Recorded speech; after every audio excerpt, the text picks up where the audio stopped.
Bueno, muy buenas, doctora Margarita. Mi nombre es Sebastián Reta Castro y me gustaría hablarle un poco sobre el bloque de constitucionalidad. Para iniciar este video me gustaría referirme a la sentencia C-191 del 98, donde la Corte Constitucional nos da su pronunciamiento y habla un poco del bloque de constitucionalidad y se refiere como a aquellas normas de carácter constitucional que no aparecen taxativamente o enunciativamente enmarcadas en nuestra Constitución. Esto es, los tratados internacionales o distintas normatividades ratificadas como Colombia que sin aparecer taxativamente en la Constitución tienen ese carácter y ese rango de norma fundante o principio constitucional. Además de lo anterior, el bloque de constitucionalidad lo conforman los tratados internacionales, las leyes estatutarias y también las leyes orgánicas o los principios fundantes del derecho. En este caso, Colombia, de ratificar cada uno de los tratados internacionales y ponerlos en práctica, inmediatamente esos tratados y esos convenios o las convenciones, todo lo que se narra, todo lo que se explica, se enuncia, ya sea deberes, derechos o obligaciones en este tipo de solemnidades, alcanzan o elevan un rango de constitucionalidad. No se debe entender de que aquí está el bloque de constitucionalidad por los tratados y aquí está la Constitución. Ninguna se superpone, sino que tienen un mismo rango o un mismo nivel en cuanto a la obligatoriedad que tienen y al cumplimiento que se les debe dar, ya sea constituyente primario, que serían las personas del Estado, o directamente cada Estado que ratifique dicha convención o dicho tratado. Bueno, ¿cuándo se inicia o desde qué época históricamente empezamos a hablar de un bloque o de un rasgo de normatividades internacionales en Colombia? Para eso me voy a apoyar de lo que dice la sentencia C-225 del 95, que en esta se resolvió un problema que había en cuanto a la supremacía de Constitución y tratados internacionales. Esta sentencia, aunque no es de unificación, podemos decir que dio un primer plano o estableció las bases concretas de lo que puede llegar a ser o lo que conocemos hoy en día como bloque de constitucionalidad. Entonces, abro comillas, esta sentencia lo que nos trae a colación es el siguiente postulado. El bloque de constitucionalidad se refiere a aquellas normas y principios que, sin parecer o sin aparecer formalmente en el articulado del texto constitucional, son utilizados como parámetros de control de constitucionalidad de las leyes, por cuanto han sido normativamente integrados a la Constitución, por diversas vías y por mandato de la propia Constitución. Ahora bien, ¿por qué es importante traer a la colación esta sentencia? Porque ya es algo que está jurisprudencialmente debatido y algo que ya está sancionado y hay una sentencia que lo respalda. Antes únicamente teníamos las posturas de aquellas doctrinas de algunos pensantes, en el caso de Monroy Cabra, que decía que el bloque de constitucionalidad era una importante supremacía que se tenía. Entonces no teníamos, digamos, que unas bases o unos cimientos establecidos para categorizar y enmarcar en un ámbito especial de validez lo que es el bloque de constitucionalidad. Bueno, ¿por qué es importante de que Colombia ratifique tratados y convenciones y traerlas y integrarlas a un bloque de constitucionalidad? La respuesta a este interrogante generador es de que cada vez que Colombia ratifica un convenio y se suscribe, se compromete, crea o digamos genera, amplía ese catálogo de derechos que nosotros tenemos en nuestra Constitución del 91, que es bastante amplio, pero se dan unas nuevas arandelas o unas nuevas alas para aquellos derechos que no tenían, digamos, que un respaldo o una esquematización, digamos, de rutas de acción. Ejemplo un poco está la Convención de los Derechos del Niño.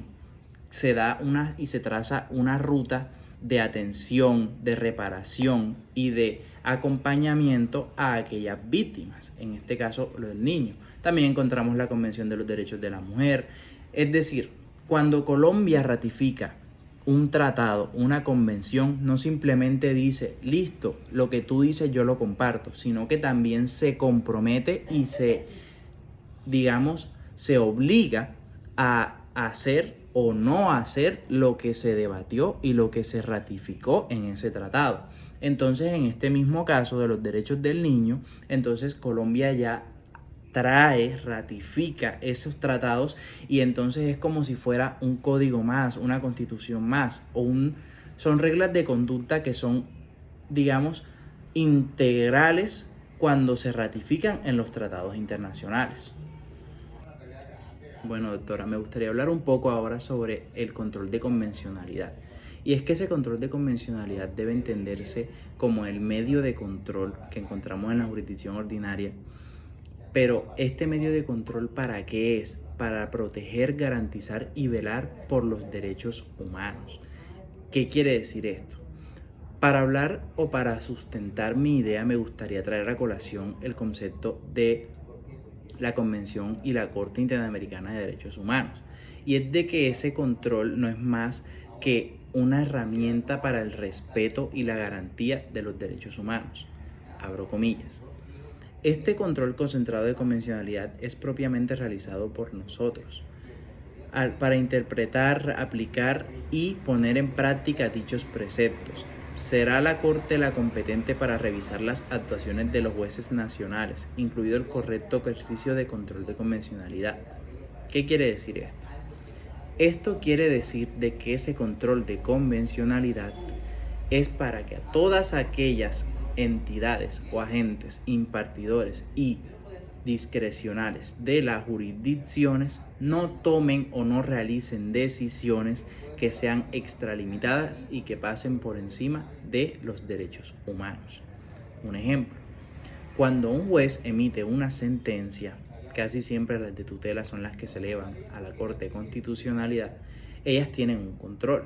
¿Para qué? Para ver si las actuaciones y las decisiones tomadas en los estrados son ajustadas y son garantistas de los derechos humanos, los derechos internacionales o entiéndase también como las normas del bloque de constitucionalidad.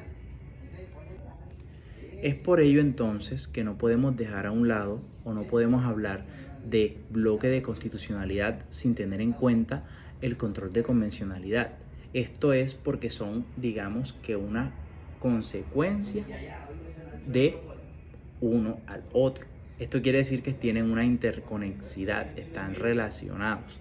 Si en el bloque de constitucionalidad encontramos tratados internacionales que tienen fuerza de ley y como normas fundantes, el control de convencionalidad entra a regular si las decisiones tomadas por aquellos que imparten justicia están ajustadas a esos principios, normas, tratados y convenciones que encontramos inmersas y adscritas en el bloque de constitucionalidad. Bueno, doctora, ahora me gustaría hablar de cómo ejercer o cuáles son los tipos de control de convencionalidad que existe. Según la Corte Interamericana de Derechos Humanos en sus pronunciamientos, investigué de que existen dos controles de convencionalidad, uno de carácter interno y otro de carácter externo. A grosso modo, el control de convencionalidad de carácter interno es aquel que el Estado debe realizar a sí mismo, es decir, a sus agentes del Estado, para garantizar que todas las decisiones, sentencias que emitan sus jueces, magistrados, las decisiones que tomen los fiscales, por ejemplo, sean ajustadas a los principios que tiene el bloque de constitucionalidad, la Constitución, tratados internacionales, principios fundantes del derecho y no sobrepasen, digamos que, estos principios, estos derechos. Ahora bien, el control de convencionalidad internacional es algo, digamos que residual o subsidiario. ¿Por qué? Me permito leer. La responsabilidad estatal bajo la Convención solo puede ser exigida a nivel internacional después de que el Estado haya tenido la oportunidad de declarar la violación y reparar el daño ocasionado por sus propios medios. Eso se asienta en el principio de complementariedad o subsidiariedad, que informa que el sistema interamericano solamente entrará a realizar control de convencionalidad a aquellas acciones, violaciones, transgresiones de derechos humanos donde ya el Estado haya reparado integralmente a sus víctimas. ¿Por qué? para evitar, digamos que entonces yo como Estado, yo digo, pero si ya el control de convencionalidad lo realiza de manera internacional, yo no tengo entonces necesidad de hacer un control interno, porque si ya lo van a revisar directamente los demás estados o la Corte Interamericana, yo no lo voy a realizar. Para eso es que se creó, o para eso es que se llegó a esa subsidiariedad del control de convencionalidad externo.